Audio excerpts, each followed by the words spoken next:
তুই করেছো ঠিকই, কিন্তু তুই এখানে কি করছো? আমি পালিয়ে বিয়ে করেছিলাম মা বাবার অনুমতি নিয়ে।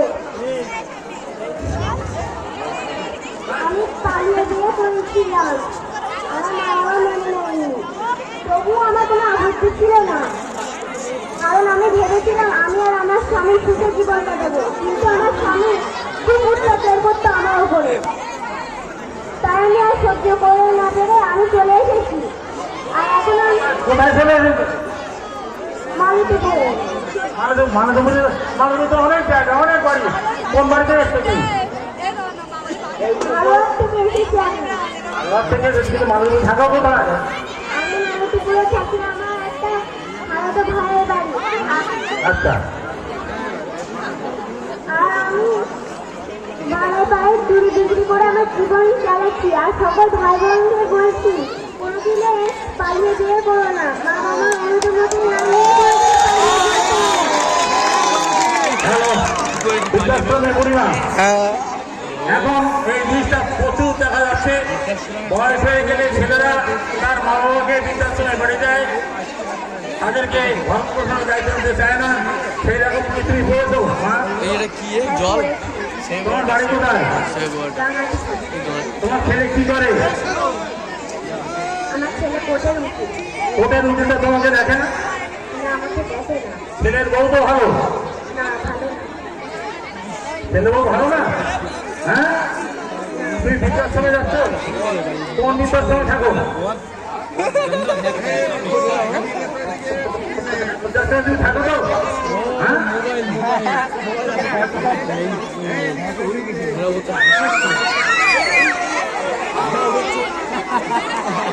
কুকুর মারা গেল, কুকুর মারা গেল, বিধবা দিদি, কুকুর মারা।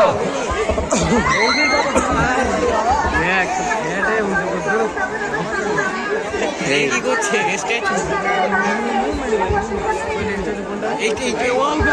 সাথে করে সে বলটা নিয়ে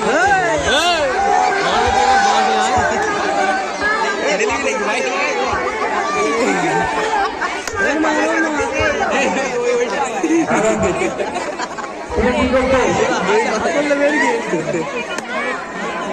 সন্তান হারানো না, তবে তোমার সন্তান হারিয়েছো। আমার স্বামীর অনেক ইচ্ছা ছিল যে আমার সন্তান অনেক বড় অফিসার হয়ে উঠবে। আমার স্বামী মারা গিয়েছে। আমি মানে গিয়েছি, ছেলে তো আছে। ছেলে আছে, কিন্তু ছেলে বউ আমার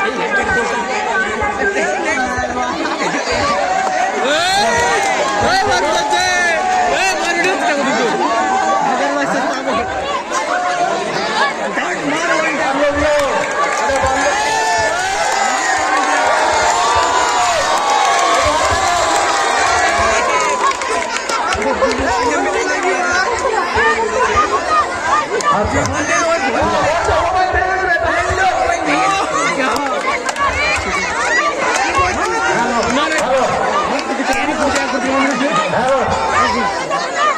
বাবা তোমার বড় করে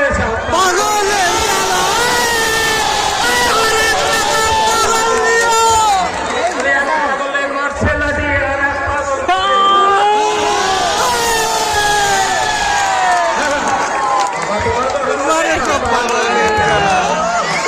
হ্যালো হ্যালো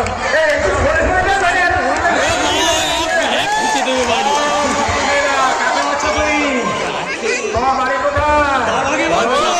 বলবে না। বাবা কিছু বলতে পারবে না? আগে দেখা হয়েছে, সব কিছু মিলে গেছে।